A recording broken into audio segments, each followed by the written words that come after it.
Just 10 நிமிஷத்தில் ready ஆகிற easy and டேஸ்டியான ஒரு ஸ்வீட் ரெசிபி எப்படி செய்கிறதுன்னு பார்க்கலாமா? இந்த ரெசிபி செய்கிறதுக்கு நான் தினை அரிசி எடுத்திருக்கேன். ஒரு 200 கிராம்ஸ் அளவுக்கு. இது ஈஸியாக ஆன்லைனில் கிடைக்கும், நீங்கள் பர்ச்சேஸ் பண்ணிக்கலாம். இது 2 தடவை நல்லா வாஷ் பண்ணி 3 கப் அளவுக்கு தண்ணியை நல்லா கொதிக்க விட்டு, கொதிக்கிற தண்ணியில் வாஷ் பண்ண தினை அரிசியை சேர்த்துக்கலாம்.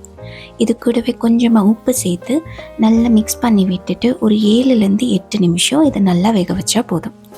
இந்த ரெசிபி ரொம்ப ஈஸியாக இருக்கும். ஸோ கண்டிப்பாக வீட்டில் ட்ரை பண்ணுங்கள். பாருங்கள், அரிசி நல்லா வெந்துருச்சு, தண்ணி எல்லாமும் கரெக்டாக இழுத்துருச்சு. இப்போ இந்த டைமில் இது கூட ஸ்வீட்னஸ்க்காக 1 கப் அளவுக்கு நான் வெல்லம் சேர்க்குறேன். உங்களுக்கு ஸ்வீட்னஸ் அதிகமாக வேணும்னா நீங்கள் இன்னும் அதிகமாக கூட இதை சேர்த்துக்கலாம். இப்போ இது எல்லாத்தையும் சேர்த்து நல்லா மிக்ஸ் பண்ணி வெல்லம் கரையிற வரைக்கும் வேக வச்சா போதும். ஒரு 2லேருந்து 3 நிமிஷம் தான் டைம் எடுக்கும்.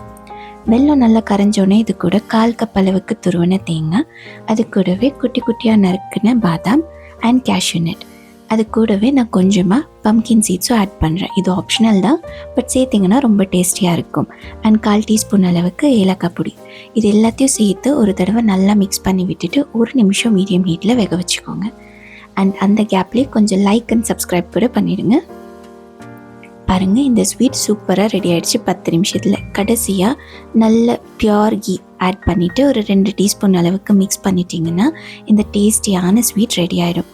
இது ரொம்ப ரொம்ப ஹெல்தி. ஸோ கண்டிப்பாக வீட்டில் ட்ரை பண்ணிங்க. இந்த மாதிரி ஒரு டேஸ்ட் நீங்கள் எங்கேயுமே சாப்பிட்ருக்க மாட்டீங்க. கண்டிப்பாக ட்ரை பண்ணி காமெண்ட் பண்ணுங்கள்.